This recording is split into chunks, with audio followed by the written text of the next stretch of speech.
What's up, y'all? I don't know if it's just me, but I am really starting to lose interest in these skits. Between them dragging out these storylines, adding new people, not finishing out storylines, it's starting to get very repetitive. Like, this stuff has been like this for years. And if they keep this up, I'm going to take another break for a year or two. Again. But I'm all caught up, so let's make it brief. Amber and Anthony. Anthony told Amber he checked Wayne about her. She checked him for checking Wayne. Told him he ain't got to do it. Shayla called. He puts her on speakerphone. Shayla asked for $3,000. Shayla was talking crazy. Amber butted in on the conversation. Shayla's mad because Anthony had her on speakerphone. Amber said, I control everything. Then Amber want to know how much does Anthony give Shayla a month. Anthony reveals that he pays her car payment, he pays her rent, he pays her utility, he pays for her groceries, and on top of that, he gives her extra money. Amber's pissed. She says, so you're basically taking care of her so she don't have to work.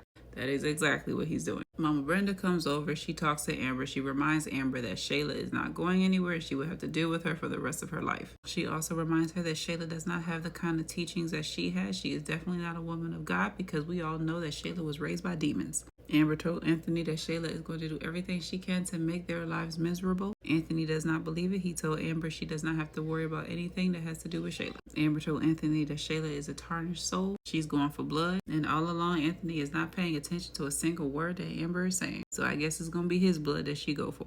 Then Anthony goes to say that he's going to have a conversation with Shayla and tell her what it is, what it's going to be, and how everything's going to go. And we all know how that's really going to go. Anthony hasn't had a backbone with Shayla when them two are alone ever. He either walks out or he folds. And if Amber knew that the last time that Shayla and him talked that Shayla kicked him and was throwing stuff at him, Amber wouldn't have him go back over there. You would think that dealing with two business-minded individuals, that somebody between the two of them would think to go ahead and get lawyers involved. Go ahead and pay child support or something. Then you don't have to physically deal with Shayla. I don't know. Maybe supervised visitations because she likes to put her hands on you. Nobody has thought about that. Anthony has not thought about that. Or y'all just gonna drag it on? I mean, legal purposes wise, Anthony doesn't have an obligation to Kai because he's not even his dad legally. So when is that gonna come out? Arby is still on the birth certificate.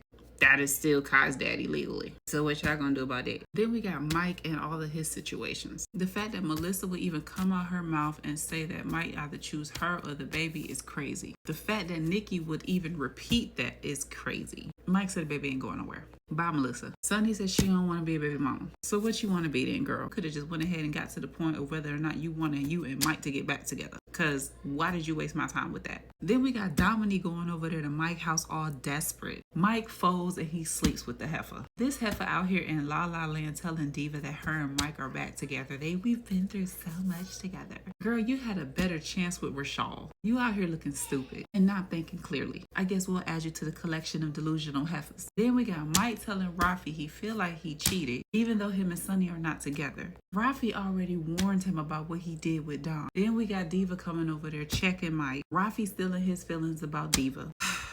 Sonny done moved in with Jocelyn. Jocelyn still sneaking Sean in. Sonny catches him. She says she ain't worried about that. Sonny finally tells her daddy. Her daddy's pissed off. He wants to have a conversation with Mike. But we did get a good skit. Jay and Ernestine's skits were really good. Jay goes over there to the house to check in on her. He brings her groceries. He cooks for her. He also brings her some money from the house that he sold. Aw, Jeremy. And I ain't seen you hit a bottle in the skits in a long time. Keep it up. Then we got D. Momo catches him trying to take one of the dancers home. She confronts him. He runs his mouth and tells her why. Sir, she's the op.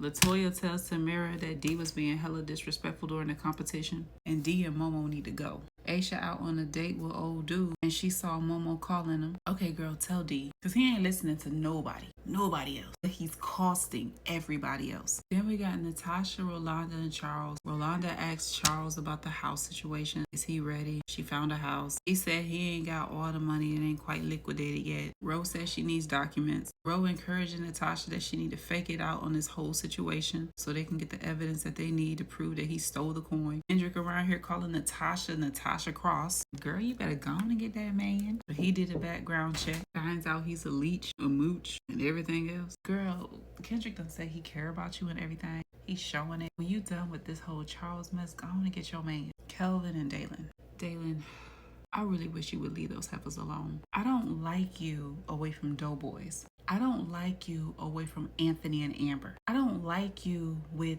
Noelle, and Keisha. But Kelvin's going to be the fourth co-host. Lawrence and Erica. And let's not forget Alex. As we all know, Erica is caught in a lie. She holds on to that lie until Lawrence finally tells her he found her ring at Alex's house. Alex was trying to come clean and she was still standing on what she said and was trying to switch it and flip it on Lawrence. Girl, how hard was it for you to tell him where you were, what you were doing, who you were not doing it with? Why was that so hard? You were caught the moment that man had your ring and you knew the last place you left it. You just look stupid with that ugly ass leather bandana. Dang, you 10 toes down for everything and everyone except for accountability for yourself. At this point, I'd rather see skits of DC and Sarah Oliver than Erica and Lawrence. Amanda skip, Dalen Noelle and Keisha skip, Momo skip, Roaches skip, Athena skip, Melissa and Nikki skip, Libby and Kel skip. She tried to apologize, he wasn't hearing that. Sarah and Athena skip, Chase, Shania, and Pierre skip. Over there gossiping. Chase even got skipped on his birthday. Andy skip, Nina and Lauren skip, Nadia skip, Larry and Greg skip, Bethany skip, Gabriel and Q skip. She putting Q on child support. Sherman trying to talk her out of it. Amanda and Robert skip. Melissa and Uncle Doodle skip. Libby and Terry skip. Terry was being nosy going through her phone. He saw a video of a threesome Libby had with Kels and somebody else. He and his feelings. He deleted it. Chase and Charles skip. Charles over there venting about Natasha. It took everything in Chase to not snitch and say she cheated. Melissa and Hollywood skip. We don't care how Melissa's treating Nikki. Aren't y'all exiting? When are y'all gonna get a job?